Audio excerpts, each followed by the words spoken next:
अनर्पित चरीं चिरात् करुणयावतीर्ण कलौ समर्पयितुम् उन्नत उज्ज्वलरसां सभक्ति श्रियं हरिपुरट सुन्दरदुति कदम्ब सन्दीपितः सदा हृदय कंदरे स्फुरतु वशचिनन्दन वन्देऽहं श्रीगुरो श्रीयुतपदकमलं श्रीगुरून् वैष्णवांश्च श्रीरूपं साग्रजातं सहगण रघुनाथान्वितं तं सजीवं साद्वैतं सावधूतं परिजन सहितं कृष्ण चैतन्य देवं श्रीराधा कृष्ण पादान् सहगण ललिता श्री विशाखान्वितांश्च नमो विष्णुपादाय कृष्णप्रेष्ठाय भूतले श्रीमते भक्तिवेदान्त स्वामिनिति नामिने नमस्ते सारस्वती देवे गौरवाणी प्रचारिणे निर्विशेष शून्यवादी पाश्चात्य देशतारिणे जय श्री कृष्ण चैतन्य प्रभु नित्यानंद श्री अद्वैत गदाधर श्रीवासदि श्री गौर भक्तबिंद हरे कृष्णा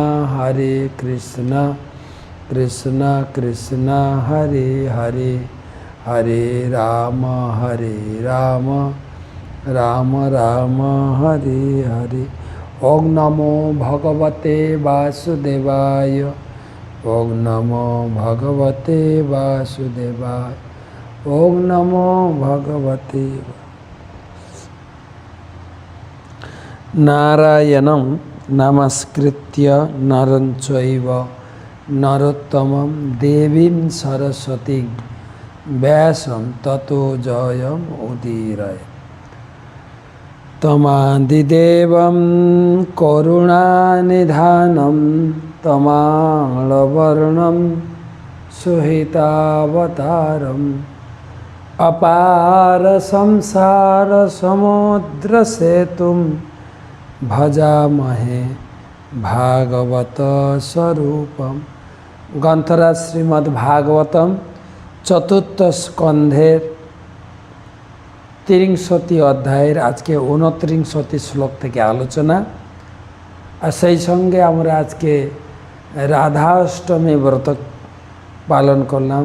রাধারানীর মহিমা কীর্তন করব। তো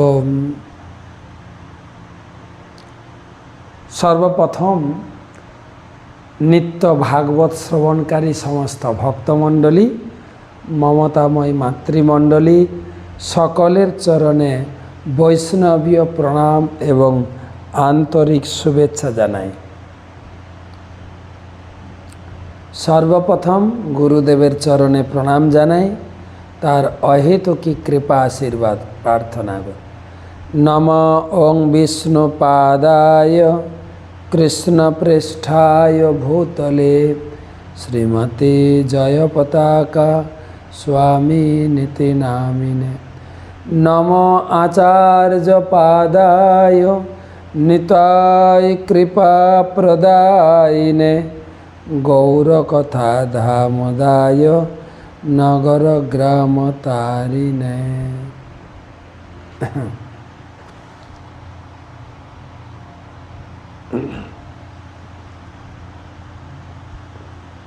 भागवत महत्व যৎফলম নাস্তি তপসা ন যোগেন সমাধিনা অনায়াসেন তৎসর্বম সপ্তাহ শ্রবণে লভেত। তপস্যা, যোগ সাধন ও সমাধির দ্বারা যে ফল লাভ করা যায় না, সেই ফল ভাগবত সপ্তাহ শ্রবণে সহজেই লাভ করা যায়। তো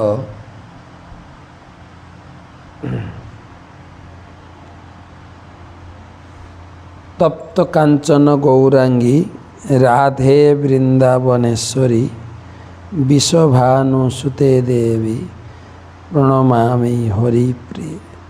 তপ্ত কাঞ্চন গৌরাঙ্গী শ্রীমতী রাধারানীর আবির্ভাব তিথি উপলক্ষে রাধারানীর চরণে বিশেষ প্রণাম এবং প্রার্থনা করে এই ভাগবত পাঠে শুরু করছি। যেন পশান্তি ভূতানাম খোল্লকানামহি হতামপি হতাম অন্তর্হিত অন্তর্হৃদয় কস্মান্ন বেদনাশিষঃ। যেন প্রশান্তি ভূতানাম খোল্লকানামপি হতাম অন্তর্হিত অন্তর্হৃদয় কস্মান্ন বেদনাশিষঃ।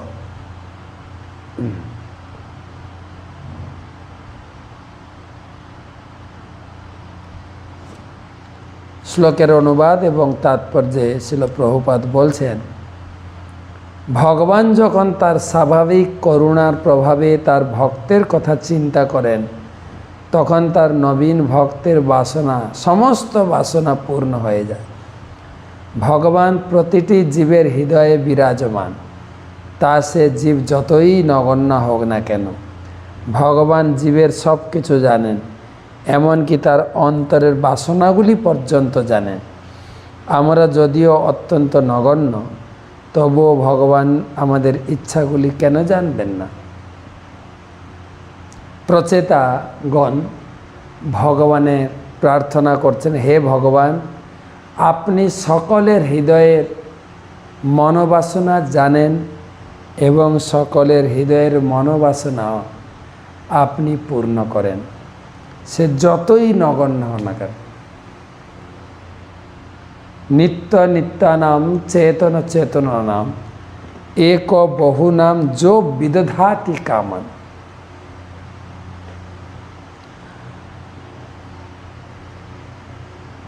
মহাভাগবত কখনো নিজেকে মহাভাগবত মনে করেন না। তিনি সর্বদাই অত্যন্ত বিনীত পরমাত্মা রূপে ভগবান সকলের হৃদয়ে বিরাজ করেন এবং তিনি তার ভক্তের মনোভাব ও বাসনা বুঝতে পারেন। ভগবান অভক্তদেরও তাদের বাসনা চরিতার্থ করার সুযোগ দেন, সে কথা ভগবদ্গীতাতে প্রতিপন্ন হয়েছে। মত্ত স্মৃতি জ্ঞান অপনম চ। জীব যতই নগণ্য হোক, সে যে বাসনাই করে ভগবান তা জানতে পারে এবং তিনি তাকে তার বাসনা চরিতার্থ করার সুযোগ দেন। ভগবান যদি অভক্তদের বাসনা চরিতার্থ করেন, তাহলে তিনি ভক্তদের বাসনা চরিতার্থ করবেন না কেন? তিনি সকলের, ভক্ত অভক্ত সকলের, তবে তিনি হচ্ছেন মঙ্গল প্রদাতা। জীবের কিসে মঙ্গল হবে তিনি জানেন, সেই অনুযায়ী তার বাসনা পূরণ করেন। যেরকম আমরা গত কয়েকদিন ধরে শ্রীমতী রাধারানীর চরিত্র কথা শ্রবণ করছি, সেখানে আমরা উপলব্ধি করছি যে রাধারানী সমস্ত জীবের বাসনা পূর্ণ করে।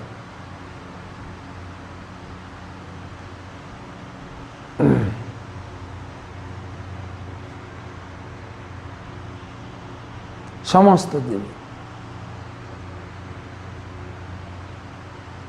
তো আমাদের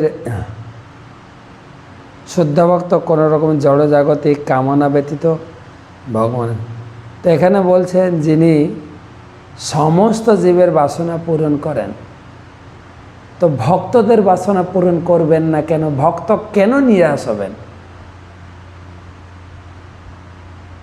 ভক্ত যে তার অত্যন্ত প্রিয়, তিনি কুরুক্ষেত্রের মাঠে ঘোষণা করেছেন, সময়ম সর্বভূতেষু ন দেশস্তি ন প্রিয়। আমার কাছে সবাই সমান, আমি কারোর প্রিয় অপ্রিয় নই। যে ভজন্তি তুমাং ভক্ত মইতে তেষু চাপি অপ্যয়ম। কিন্তু যে আমার নিত্য উপাসনা করেন, যে আমার ভক্ত, তার প্রতি একটু পক্ষপাতিত্ব করি। কি পক্ষপাতিত্ব করি? তাকে আমার সমস্ত কর্মের ক্রেডিট প্রদান করি, তার পক্ষে থেকে তাকে যুদ্ধে জেতাই। আমি সর্বকর্ম করি কিন্তু তাকেই ক্রেডিট প্রদান করি।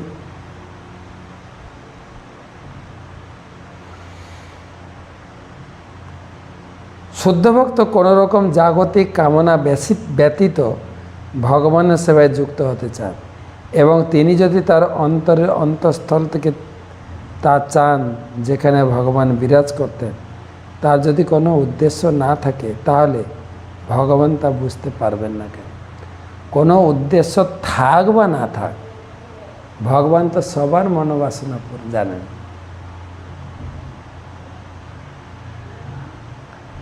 ঐকান্তিক ভক্ত যদি ভগবান অথবা তার অর্চা বিগ্রহের সেবা করেন, তাহলে তার সমস্ত কার্য সফল হবে, কারণ ভগবান তার হৃদয়ে বিরাজ করেন এবং তিনি তার ঐকান্তিক ভাব অবগত হতে পারেন।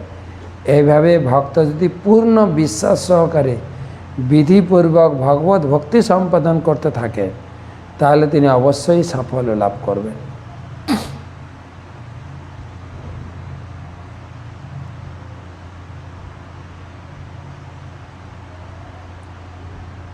তো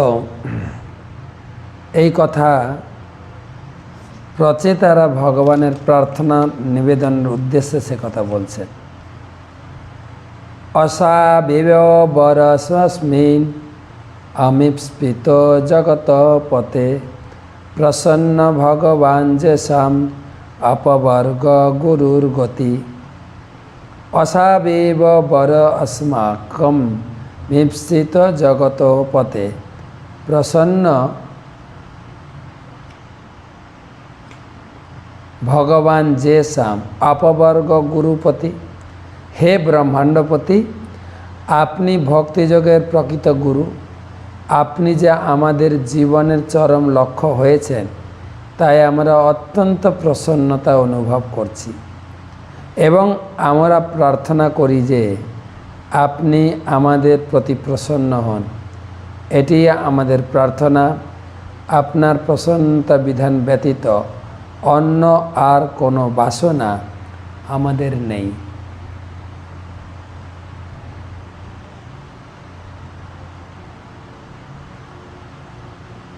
আমাদের সকলের একটা বাসনা হওয়া উচিত, ভগবানের প্রসন্নতা বিধান করা। আর ভগবানের প্রসন্নতা বিধান করতে গেলে আমাদের রাধারানীকে প্রসন্ন করতে হবে। কেন? রাধারানীর হাতেই ভগবান সেবা গ্রহণ করেন।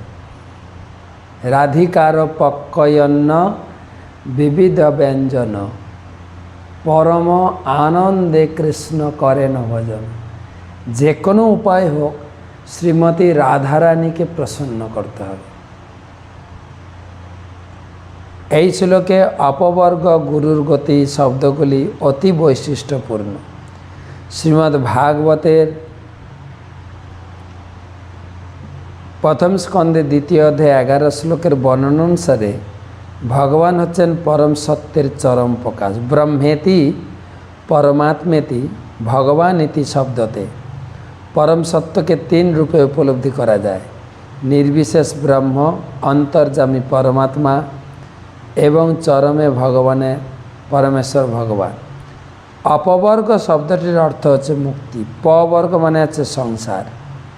জড়জগতে সকলেই সর্বদা কঠোর পরিশ্রম করে, কিন্তু চরমে তারা নিরাশ হয়, তারপর তার মৃত্যু হয়। পুনরায় তাকে কঠোর পরিশ্রম করার জন্য আর একটি শরীর ধারণ করতে হয়। এটি হচ্ছে সংসার চক্র।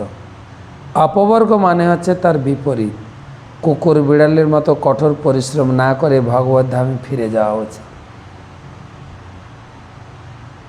রাধারানী তিনি সবাইকে ফিরিয়ে নেওয়ার জন্য অকাতরে সকলকে ভগবানের সেবা করার সুযোগ দিচ্ছেন।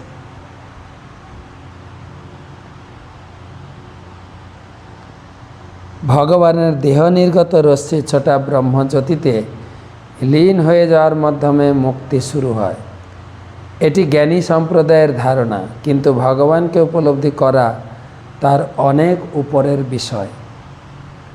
ভক্ত যখন হৃদয়ঙ্গম করতে পারেন যে ভগবান প্রসন্ন হয়েছেন, তখন মুক্তি বা ব্রহ্মজ্যোতিতে লীন হয়ে যাওয়া মোটেই কঠিন নয়।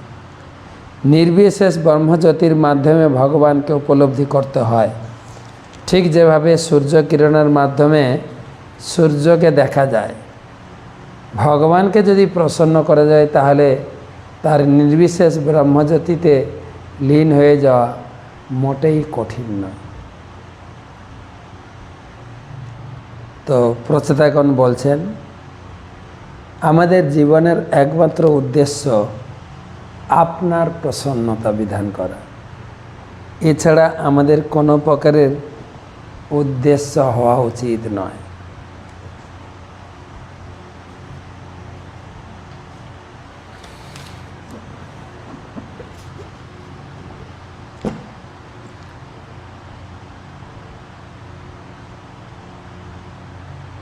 আজকে পরম পবিত্র দিন দুটি কারণে। একটা হচ্ছে শ্রীমতী রাধারানীর শুভ পবিত্র আবির্ভাব তিথি।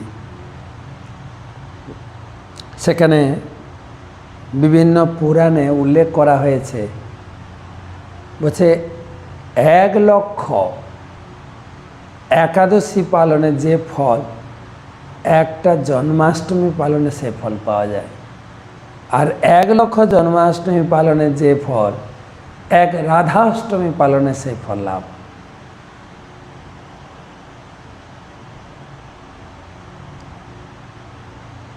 সে রাধারানীর আবির্ভাব তিথি গর্গ সংহিতায় গোলক খণ্ডে বলা হয়েছে, পরিপূর্ণতম সাক্ষাৎ শ্রীকৃষ্ণ ভগবান স্বয়ং অসংখ্য ব্রহ্মাণ্ড গতির গোলকাধিপতি প্রভু ভুব ভাবাবতারায় গচ্ছন দেব জনার্দন রাধং প্রাহ প্রিয় ভীরু গচ্ছ ভূতমপি ভূতলে। ভগবান কৃষ্ণ গোলকেশ্বর পরিপূর্ণতম জনার্দন সাক্ষাৎ ভগবান কৃষ্ণ ভূভার হরণের জন্য ভূলোকে গমন করছেন। তো ভগবান কৃষ্ণ রাধারানীকে বললেন, হে প্রিয়ে, হে ভীরু, তুমিও ভূতলে গমন করো, তুমিও আমার সঙ্গে চলো, আমরা আমাদের বৃন্দাবন লীলা প্রকাশ করি। রাধারানী কি বলছেন শুনেন। যখন ভগবান এই জগতে আসবেন তখন এই পরিকল্পনা চলছে। রাধারানী বলছেন, ন যত্র বৃন্দাবনম নাস্তি ন যত্র যমুনা নদী যত্র গোবর্ধন নাস্তি তত্র মেন মন সুখম। হে প্রভু, যে স্থানে বৃন্দাবন নাই, যমুনা নদী নাই, গিরি গোবর্ধন নাই, সে স্থানে যেতে আমার মন প্রসন্ন হচ্ছে না। আমি সেই স্থানে যাব না। যত্র বৃন্দাবনম নাস্তি, যেখানে বৃন্দাবন নেই, ন যত্র যমুনা নদী যত্র গোবর্ধন নাস্তি তত্র মেন মন সুখম।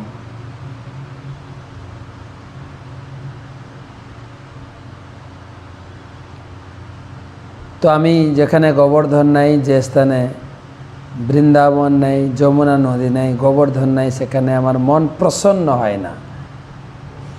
তো ভগবান বললেন, বেদনাগ ক্রোশ ভূমি সাধাম্ন শ্রীহরি স্বয়ং গোবর্ধনম চ যমুনাম প্রিয় মাস ভূপরি। তাই প্রেয়সী শ্রী রাধারানীর সন্তুষ্টি বিধানের জন্য ভগবান কৃষ্ণ এই ভূতলে গোবর্ধনকে নিয়ে এলেন, বৃন্দাবন প্রকট করলেন, যমুনাকে নিয়ে এলেন। বেদনাক্রোশভূমি সাপি চত্র সমাগতা চতুর্বিংশ বনৈর্যুক্তা সর্বলোকৈশ্চ বন্দিতা। সর্বলোকের বন্দনা স্বরূপ এই ভূতলে বৃন্দাবনকে প্রকাশ করলেন রাধারানীকে সন্তুষ্ট করার জন্য। ভগবান শ্রীকৃষ্ণের জন্ম হলো এবং ভগবান শ্রীকৃষ্ণ জন্মগ্রহণ করার পরে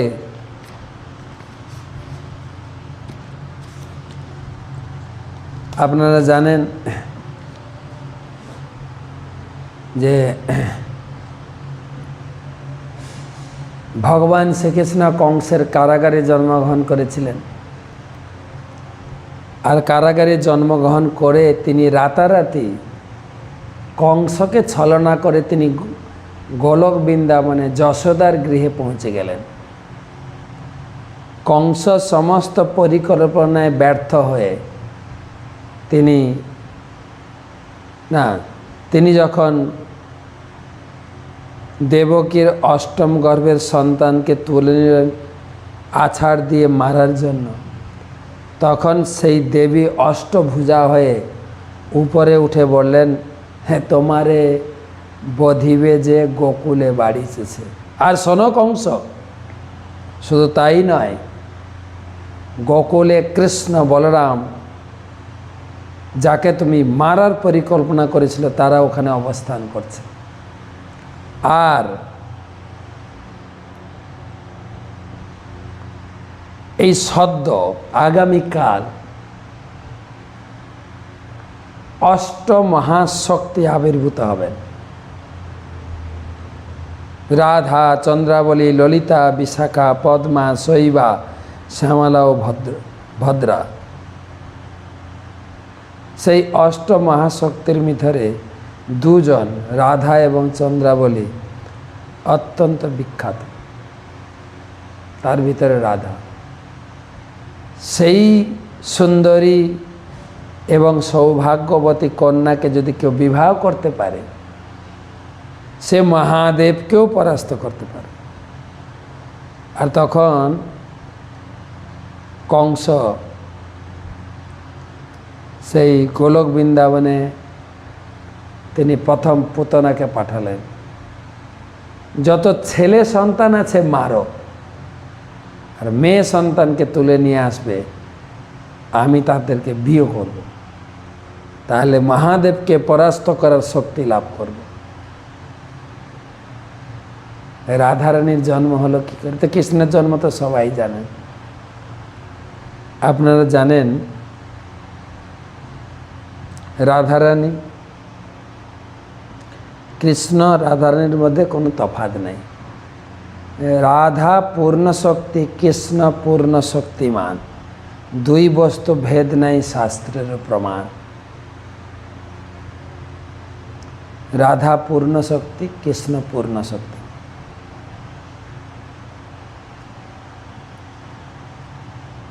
তো রাধা কৃষ্ণ এক তত্ত্ব। রাধা কৃষ্ণ প্রণয় বিকৃত রাধির শক্তির অস্মা দেকাত্মনা বপি ভুবি পুরা দেহ ভেদ কত। পুরাকালে তিনি একা ছিলেন, একাকী ন সরম্যতে, তাই তিনি নিজেকে বিস্তার করলেন। প্রথম রাধা, রাধা তার নামটা এসছে ভগবান যখন নিজে আনন্দ বিলাস করবেন রাসলীলায়, সেই চিন্তা করতে সেখানে এই রমণী উৎপন্ন হয়ে রাসলীলা ধাবিত হয়ে কৃষ্ণের সেবা করতে চেয়েছিলেন। রাসলীলা থেকে ধাবিত হয়েছিলেন রাস, রাধা। শিল ভক্তি বিনোদ ঠাকুর লিখেছেন, রাধা ভজনে জ্যোতি রতি নাহি ভেলা, কৃষ্ণ ভজন তব অকারণে গেলা। আমরা যদি রাধা রানীকে সন্তুষ্ট করতে না পারি, আমাদের কৃষ্ণ ভজন সম্পূর্ণরূপে বৃথা হয়ে যায়, বৃথা।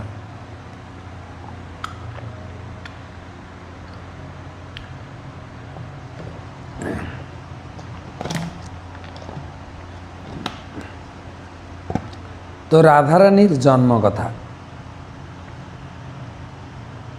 আপনারা জানেন, হিমালয় পর্বত, তিনি খুব খ্যাতিমান হয়েছিলেন। তার কন্যাকে শিবের হস্তে সম্প্রদান করেছিলেন।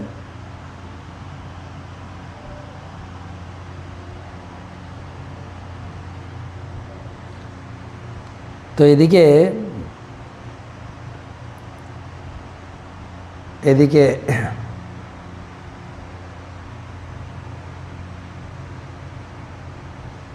হিমালয় পর্বতের প্রতি ঈর্ষাপরায়ণ হয়ে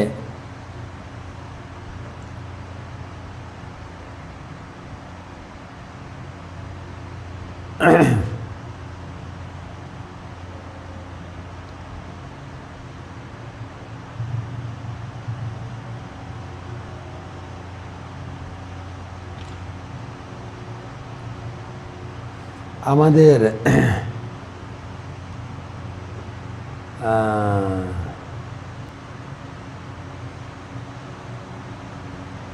হিমালয় পর্বত আর হচ্ছে আপনার, তার মনে আসছে না, আমি বলছি।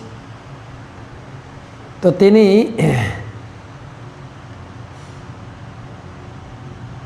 ভগবানের কাছে প্রার্থনা করছেন, ব্রহ্মার উপাসনা করলেন। আমাদের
তত্র রাধা সনয়া বিদ্যুতম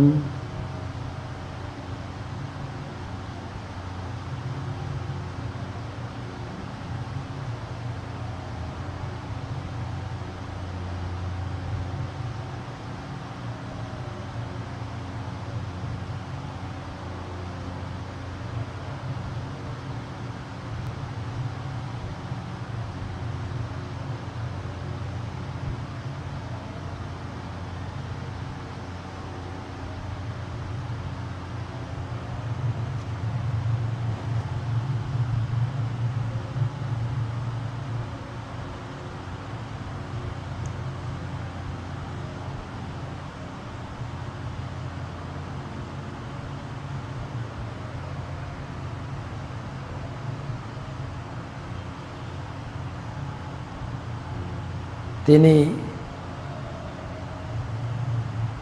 ব্রহ্মার তপস্যা করলেন। এক মিনিট।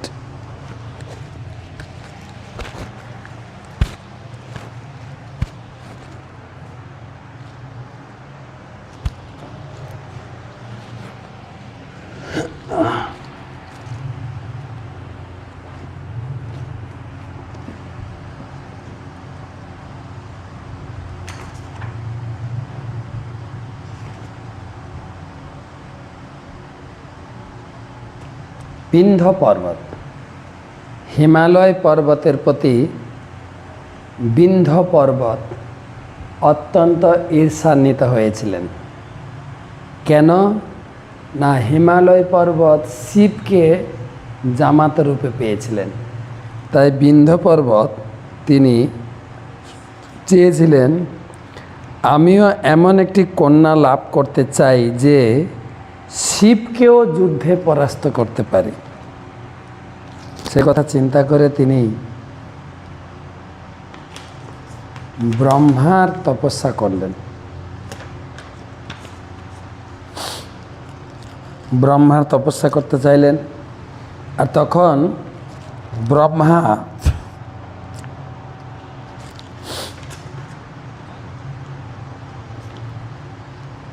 তথাস্তু বলে বর দিয়ে ব্রহ্মা চললেন। কিন্তু পরে ব্রহ্মা চিন্তা করলেন বর তো দিলাম, কিন্তু এটা মহাদেবকে যুদ্ধে পরাস্ত করতে পারে এমন কে আছে? এটি অসম্ভব। তারপরে তিনি উপলব্ধি করলেন আরে শীঘ্রই ভগবান কৃষ্ণ গোলক থেকে এই ভূলোকে আবির্ভূত হবেন। তাহলে ভগবানের নিত্য সঙ্গিনী রাধারানী যদি এই বিন্ধ্য পর্বতের কন্যারূপে আবির্ভূত হতে পারেন, তাহলে আমার বর ফলপ্রসব। কিন্তু কেমন করে ঘটবে? রাধারানীর নিত্য মা তো কীর্তিদা সুন্দরী, কিভাবে হবে? এই চিন্তা করে রাধারানীকে ব্রহ্মা রাধারানীর কঠোর তপস্যা করলেন রাধারানীকে, এবং ব্রহ্মা যখন রাধারানীর তপস্যা করে রাধারানী সন্তুষ্ট হলেন, তখন বিন্ধ্যা পর্বত বর চাইলেন, হে রাধে, আপনি যদি আমার প্রতি সন্তুষ্ট হয়ে থাকেন, আপনি তাহলে বিন্ধ্যা পর্বতের কন্যারূপে আবির্ভূত হন। রাধারানী সম্মত হলেন এবং যোগমায়া দেবী রাজা বৃষভানু ও চন্দ্রভানু স্ত্রীদ্বয়ের গর্ভে থাকা রাধারানীর চন্দ্রাবলীকে বিন্ধ্য পর্বতের স্ত্রীর গর্ভে স্থানান্তরিত করার ব্যবস্থা করলেন। বিন্ধ্য পর্বত দুটি কন্যার জন্ম দিলেন। রাধারানীর পিতা হচ্ছেন চন্দ্রভানু, বৃষভানু। চন্দ্রাবলীর পিতা আছে চন্দ্রভানু। তাদের দুই স্ত্রীর গর্ভ নিয়ে বিন্ধ্য পর্বের স্ত্রীর গর্ভে রাখলেন যোগমায়া, যেরকম বলরামকে দেবকের গর্ভ থেকে রোহিণীর গর্ভে আনলেন।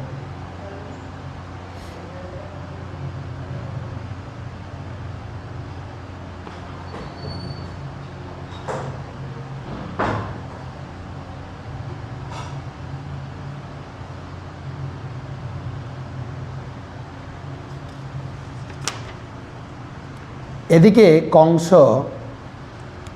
যখন শুনলেন যে কৃষ্ণ এখন গোকুলে রয়েছে আর অষ্ট মহাশক্তি আবির্ভূত হয়েছেন, এই অষ্ট মহাশক্তি, তাই কংস প্রথম পুতনাকে নির্দেশ দিলেন, তুমি যাও সমস্ত ছেলে শিশু সন্তানকে হত্যা করো, আর যত মেয়ে সন্তান আছে তাদেরকে নিয়ে আসো। তো তাই খেচরি সেই বিন্ধ্য পর্বতে বাড়িতে দুই কন্যা সন্তান হয়েছে, বিশাল উৎসব। আর সেই উৎসব থেকে সেই কন্যার জাতকর্ম অনুষ্ঠান হচ্ছে, আর সেখান থেকে পুতনা খেচরি ওখানে গিয়ে যজ্ঞস্থল থেকে দুই কন্যা সন্তানকে তুলে নিয়ে উঠতে শুরু করলেন। এদিকে বিন্ধ্য পর্বত ব্রাহ্মণদের নির্দেশ দিলেন, আপনারা মন্ত্রশক্তির মাধ্যমে সেই খেচরি পুতনাকে শক্তিহীন করুন। আর তারা সেখানে মন্ত্র পড়তে লাগলেন। সেখান থেকে উঠতে উঠতে প্রথমে চন্দ্রাবলী সন্তানকে নিচে ফেলে দিয়েছেন,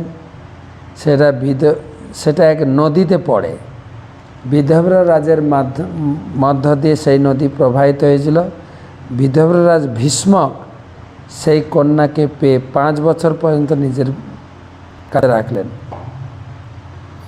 এবং পরবর্তীকালে সেই কন্যাকে তিনি চন্দ্রভানুর কাছে ফিরিয়ে দেন। তারপরে পুতনা অন্য কন্যা সন্তানকে নিয়ে উঠতে আছে, যেতে যেতে সেই কন্যাকেও ধরে রাখতে পারলেন না, যমুনায় ফেলে দেন। যমুনায় একটা সুন্দর শতদল স্বর্ণ পদ্মের মধ্যে সেই কন্যাটি পতিত হলো।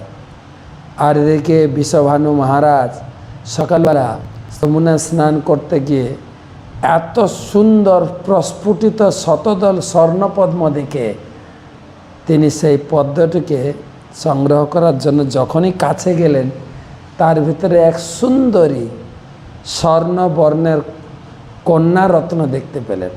আর সেই কন্যা রত্নকে নিয়ে এসে কীর্তিদা মহারানীর কোলে অর্পণ করলেন। সেই হচ্ছে রাধারানী। কন্যাটি সর্বসুন্দরী, সুলক্ষণা, কিন্তু ছিলেন অন্ধ। রাধারানীগুলো এই ধরাধামে আসার আগে ভগবানের কাছে প্রতিজ্ঞা করেছিলেন যে আমি এই জগতে কোনো পুরুষের মুখ দর্শন করব না। তা তিনি অপেক্ষা করছিলেন প্রথম দর্শন করবেন চোখে কৃষ্ণকে। এদিকে বিশ্বভানু মহারাজ, নন্দ মহারাজের ভিতরে সখ্যতা সম্পর্ক ছিল। বিশ্বভানু মহারাজের কন্যা সন্তান হয়েছে শুনে নন্দ মহারাজ, যশোদা মা তাদের বাড়িতে ভিজিটে গিয়েছিলেন। কোলে শিশু কৃষ্ণকেও নিয়ে গেছেন। দেখবেন বড়রা বড়দের সঙ্গে গল্প করেন, ছোটরা ছোটদের প্রতি আকৃষ্ট হয়। এদিকে নন্দ মহারাজ, এদিকে বিশ্বভানু মহারাজ, কীর্তিদা সুন্দরী, যশোদা মা, তারা তাদের দুজনের ভাব বিনিময় করছেন। এদিকে কৃষ্ণ হামাগুড়ি দিতে দিতে সেই যেখানে রাধারানীকে শোয়ানো হয়েছিল সেইখানে উঠেছেন। তার আগে আরেকটা ঘটনা হয়েছে। নারদ মুনি উপলব্ধি করতে পেরেছিলেন যে ভগবান কৃষ্ণ এই ধরাভূমিতে আবির্ভূত হয়েছে। ভগবানকে তিনি গোকুলে দর্শন করে তিনি খুঁজতে লাগলেন। তো ভগবান কৃষ্ণ যখন এই জগতে এসছেন, শ্রীমতী তার অন্তরঙ্গা শক্তি, আহ্লাদিনী শক্তিও এখানে থাকবে। খুঁজতে খুঁজতে তিনি বর্ষণাপুরীতে তিনি কীর্তিদা সুন্দরীর বাড়িতে গিয়ে উপস্থিত হলেন। তারা জিজ্ঞেস করলেন আপনার বাড়িতে কোনো, নারদ মুনিকে দর্শন করে তারা সুন্দর আপ্যায়নাদি করেছেন। তারপরে বলছেন আপনার কি সেবা করতে পারি? তখন বলছেন যে আপনার গৃহে যে শিশু সন্তান হয়েছে তাকে দর্শন করতে চায়। তার ঘরে ছোট্ট ছেলে সন্তান ছিল, দর্শন করে। মেয়ে সন্তানকে দর্শন করায়, কেন মেয়েটি ছিল অন্ধ দর্শন করায়। তো রাধারানী সেই শিশু কন্যাকে দেখে এতটাই উল্লসিত, হরষিত হয়েছে, দর্শন না। এদিকে বিশ্বভানু মহারাজ সেই কন্যা সন্তানকে রাধারানীর হাতে দিয়েছে। আর নারদমুনি সেই কন্যা সন্তানকে হস্তে ধারণ করে উৎফুল্লিত হয়েছেন, কৃষ্ণ প্রেমে বিগলিত হয়েছেন। বলছেন আমার জীবনে তো আনন্দ হচ্ছে কেন, কৃষ্ণ প্রেমে আমার রোমসমূহ খাড়া হয়ে যাচ্ছে কেন। তিনি ভগবান কৃষ্ণের ধ্যান করতে চাইলেন। ভগবান কৃষ্ণ তখন দর্শন করালেন, এই হচ্ছে তুমি যাকে দর্শন করতে চাইছো সেই আমার অন্তরঙ্গা শক্তি। আর সেই অন্তরঙ্গ রাধারানীকে দর্শন করে রাধারানীকে প্রণাম করছেন, পরিক্রমা করছেন। এদিকে বিশ্বভানু মহারাজ অবাক হয়ে গেছে, আমার শিশুকন্যাকে আশীর্বাদ করবেন, প্রণাম করছেন। বলছেন কি বলবো, আপনার এই কন্যা রত্ন আপনার জীবনের মুখ উজ্জ্বল করবে। এ কৃষ্ণের প্রেয়সী, একে ভালোভাবে যত্ন সহকারে লালন পালন করুন এই রত্নকে। না এই অন্ধত্ব কেবল তার কিছু দিনের জন্য। তারপরে যে ঘটনা আমি বলছিলাম, নন্দ মহারাজ যশোদা মা বিশ্বভানুর বাড়িতে গেছে, আর কৃষ্ণ হামাগুড়ি দিতে রাধারানী যে দোলনায় পালঙ্কে শয়ন করানো ছিলেন, দোলনাতে সেখানে হাঁটু গড়ে দিয়ে উঠে বাচ্চার গায়ে স্পর্শ করেছে। আর রাধারানী বুঝতে পেরেছেন। কিভাবে বুঝতে পেরেছেন? তার স্পর্শ এবং শরীরের সুগন্ধ। তখন প্রথম চোখ খুললেন, চোখ খুলে কৃষ্ণকে দর্শন করলেন। কৃষ্ণ রাধারানীর মিলন হলেন। পরে বিশ্বভানু মহারাজ, নন্দ মহারাজ তারা দেখতে পেলেন রাধারানী সম্পূর্ণরূপে দৃষ্টিশক্তি ফিরে পেয়েছে। সেই রাধা অষ্টমী অনুষ্ঠান হলো বড় করে, এবং ধীরে ধীরে রাধারানী বর্ষনা, প্রথমে রাবেলে তিনি আবির্ভূত হয়েছিলেন, বর্ষনা, আর এদিকে নন্দগাঁও, তারপরে জাবটে তার বিয়ে হয়। তারপরে প্রতিদিন রাধারানীর একটা আশীর্বাদ ছিল, আমি আগেও বলেছি যে যখন তিনি ছোট ছিলেন তখন তার সখীদের সঙ্গে খেলা করছিলেন, তখন দুর্বাসা মুনি আসছিলেন। দুর্বাসা মুনিকে জানেন সবাই, দুর্বাসা মুনিকে দেখে সব তার সখীরা দৌড়ে পালিয়ে গেছেন, রাধারানী যাননি। রাধারানী অত্যন্ত বিনীতভাবে দুর্বাসা মুনিকে প্রণাম করেছেন, এবং কেউ কেউ বলেন রাধারানী দুর্বাসা মুনিকে নিজের হাতে পায়েস বানিয়ে সেবা দিয়েছে। আর সে রাধারানীকে দর্শন করে দুর্বাসা মুনি তার হাতের অমৃত পায়েস ভক্ষণ করে দুর্বাসা মুনি খুব প্রসন্ন হয়েছিলেন, তাকে আশীর্বাদ দিয়েছিলেন যে তোমার হাতের রান্না অত্যন্ত অমৃতের স্বাদ বহন করবে, এবং যে খাবে তার আয়ু আরোগ্য বল বৃদ্ধি। আরে সে রাধারানী সবাইকে আশীর্বাদ দিতে পারে, রাধারানীকে আশীর্বাদ দিতে, এক ভগবানের লীলা। আর সেই হিসাবে প্রতিদিন জাবর থেকে মা যশোদা রাধারানীকে আনতেন, সেই কৃষ্ণের জন্য রান্না করার অনেক কাহিনী। মা যশোদা চাইতেন রাধারানী যেন আমার পুত্রবধূ হয়। একদিন রান্না করতে করতে গায়ে হলুদ বলে না, হাতে হলুদ লাগিয়ে দিয়েছেন, আর সেই লজ্জায় রাধারানী যশোদার মার ঘর থেকে বেরিয়ে বাইরে পুকুরে হাত ধুয়েছেন, সেই পুকুরের জল হলুদ হয়ে যায়। এখনও সেই পুকুর আছে, পিলি পুকুর, পিলি মানে হলুদ। তারপরে রাধারানীর অনেক লীলা, রাধারানী সঙ্গে কৃষ্ণের বিবাহ হয়েছে। রাধারানী কৃষ্ণের মিলিত হওয়ার জন্য অষ্ট সখী, গোপী, মঞ্জরী, রাসলীলা আদি বহু কিছু আমরা শ্রীমদ্ ভাগবতম থেকে, যে ভাগবতম বর্ণনা করেছেন, আজকে ভাগবতমের পাঠ শুরু, সুখদেব গোস্বামী আজ থেকে ভাগবত পাঠ করছেন। আজ থেকে শুরু হয়ে গেল, 7 দিনব্যাপী ভাগবত পাঠ হবে। ভাদ্র পূর্ণিমা মহোৎসবের শুভ তিথির সূচনা, এবং সেই সঙ্গে আজকে আমাদের পরমারাধ্য গুরুদেব শ্রীশ্রীমা জয় পতাকা স্বামী গুরু মহারাজের 54তম সন্ন্যাস দিবস উদযাপনও করলাম আমরা, অনেকগুলো তিথি একসঙ্গে। তো আপনারা এগুলো দর্শন করেছেন। তো সংক্ষেপে রাধারানীর জন্মকথা আলোচনা করলাম, এবং আজকে রাত হয়ে গেছে। আজকে গীতার ভাগবত দানের স্কোরটা পড়ে দিই। নিকি যশওয়ানি 4টে গীতা রাধারানী অষ্টমী উপলক্ষে গুরু মহারাজকে দান করেছেন। সৌম কৌশল্যা দেবী দাসী একটা ভাগবতম সেট, পীযুষ দাস একটা ভাগবতম সেট, উজ্জ্বলা ব্রজলীলা দেবী দাসী 3টে ভাগবতম সেট, তারপরে নিত্য ব্রজলীলা দেবী দাসী একটি ভাগবতম সেট, অন্বেষা পাল 4টি গীতা একটি ভাগবতম সেট, শান্তি সাহা 2টি গীতা, পলয় দেশমুখ 10টি গীতা, পরমেশ্বর পার্থসারথী দাস একটি ভাগবতম সেট, তাপস রায় একটি গীতা, অপূর্ব আনন্দ 4টি গীতা, অচিন্ত দে একটি গীতা, হীরক সরকার একটি ভাগবতম সেট, সৈকত বর্মন একটি ভাগবতম সেট, গোবিন্দ মণ্ডল 2টি গীতা। তো রাধাষ্টমী উপলক্ষে সবার জন্য রাধারানীর কাছে প্রার্থনা জানাই, আপনারা রাধারানীর মাধ্যমে ভগবানকে প্রাপ্ত হয়ে নিত্য আনন্দময় জীবন লাভ করবেন। রাধাষ্টমী মহাব্রত কি জয়, শুভরাত্রি।